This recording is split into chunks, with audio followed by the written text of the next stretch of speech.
দেখবে অল্পতে খুশি হওয়া মানুষগুলোর জন্যে সারা জীবন অল্প কিছুই বরাদ্দ থাকে, কারণ তাদের কোনো চাহিদা থাকে না। তারা যেটুকু পায় সেটুকুতেই তারা খুশি হয়ে যায়।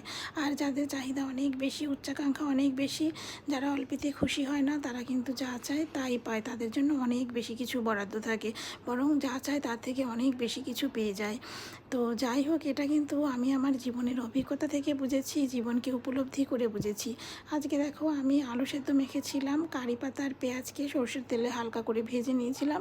তারপর লঙ্কাটাকেও সরষের তেলে বেশ কড়কড়া করে ভেজে নিয়ে নুন দিয়ে গুঁড়ো করে সেটা দিয়ে আলু সেদ্ধ মেখেছি। খেতে আমার এটা ভীষণ ভালো লাগে। তোমরা তো জানো, একই দিনে আমার পক্ষে অনেক রকমের রান্না করা সম্ভব হয় না। তো আজকে করেছিলাম এই আলু সেদ্ধ মাখা, আম দিয়ে টক ডাল, আর করেছিলাম কাটাপোনা মাছ ভাজা আর শাক ভাজা। দুপুরের লাঞ্চে এটাই ছিল আমাদের একদম প্রিয় খাবার।